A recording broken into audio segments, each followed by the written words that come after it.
ಹಿಂದಿನ ತರಗತಿಯಲ್ಲಿ BA ವಿದ್ಯಾರ್ಥಿಗಳಿಗೆ ಎಕನಾಮಿಕ್ಸ್ ಸಬ್ಜೆಕ್ಟ್ ವಿಷಯದ ಮ್ಯಾನೇಜರಿಯಲ್ ಎಕನಾಮಿಕ್ಸ್ ವಿಷಯದಲ್ಲಿ ಪ್ರಾಬ್ಲಮ್ಸ್ ಆಫ್ ಈಕ್ವಿಮಾರ್ಜಿನಲ್ ಪ್ರಿನ್ಸಿಪಲ್ ಅನ್ನು ತಿಳ್ಕೊಳ್ತಾ ಹೋಗೋಣ. ಇಂದಿನ ತರಗತಿಯಲ್ಲಿ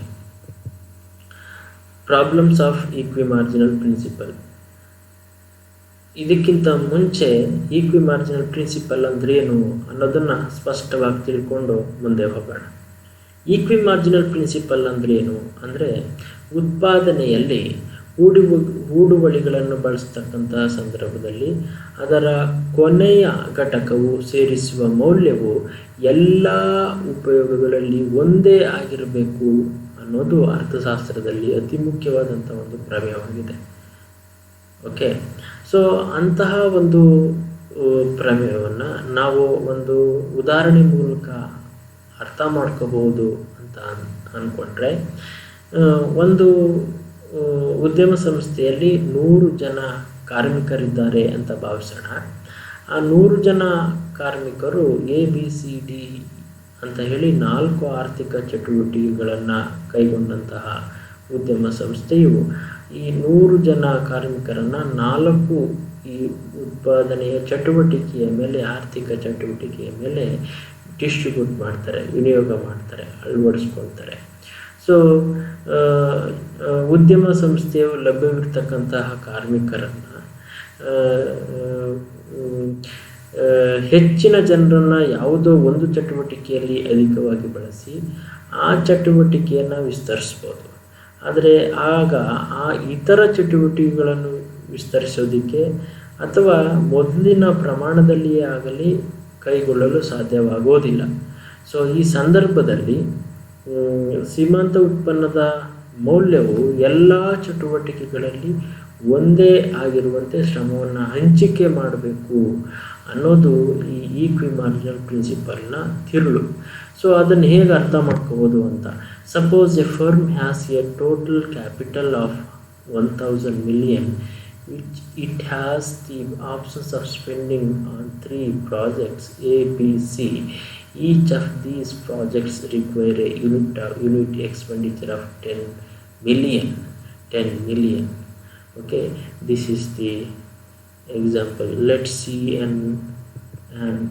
table which is very clear that units of expenditure, marginal productivity. So this is the table. We can understand equimarginal principle by this table. How can we allocate the factors of production into among three projects. So we have come to know that value of marginal product of labor has to equal among 3 projects ಅಂತ. So here we have the table that ಇಲ್ಲಿ ನಾವು project A, project B, project C ಅಂತ ನೋಡ್ತಾ ಇರ್ತೀವಿ. ಇಲ್ಲಿ ಎಕ್ಸ್ಪೆಂಡಿಚರನ್ನು ಮಾಡಿದ್ದಾರೆ ಯಾವ ರೀತಿ ಅಂತ ಹೇಳಿದ್ರೆ ಇಲ್ಲಿ ಗಮನಿಸ್ತಾ ಇರ್ಬೋದು. ಪ್ರಾಜೆಕ್ಟ್ ಎಲ್ಲಿ 20 ಇಲ್ಲಿ ಬ್ಲಾಕ್ ಲೆಟ್ರಲ್ಲಿದೆ, ಪ್ರಾಜೆಕ್ಟ್ ಬಿಲಿ 20 ಬ್ಲಾಕ್ ಲೆಟ್ರಲ್ಲಿದೆ, ಹೈಲೈಟ್ ಆಗಿದೆ, ಬೋಲ್ಡ್ ಲೆಟ್ರಲ್ಲಿದೆ.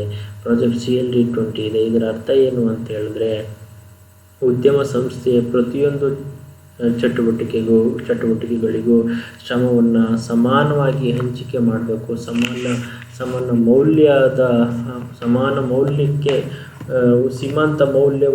ಸೀಮಾಂತ ಉತ್ಪನ್ನದ ಮೌಲ್ಯವು ಸಮಾನವಾಗುವ ರೀತಿಯಲ್ಲಿ ಹಂಚಿಕೆ ಮಾಡಬೇಕು ಅನ್ನೋದು ಇದರ ಅರ್ಥ.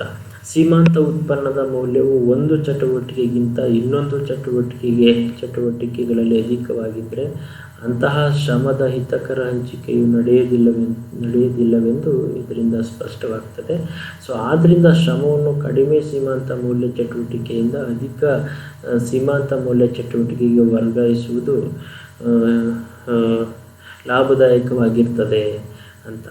ಸೊ ಹಾಗಾಗಿ ಶ್ರಮದ ಸೀಮಾಂತ ಮೌಲ್ಯವು ಸಮನಾಗುವ ರೀತಿಯಲ್ಲಿ ಉತ್ಪಾದನಾಂಗಗಳನ್ನು ವಿವಿಧ ಯೋಜನೆಗಳಲ್ಲಿ ಹಂಚಿಕೆ ಮಾಡಬೇಕು ಅನ್ನೋದು ಈ ಒಂದು ಪ್ರಾಬ್ಲಮ್ನ ತಿರುಳಾಗಿರುತ್ತದೆ.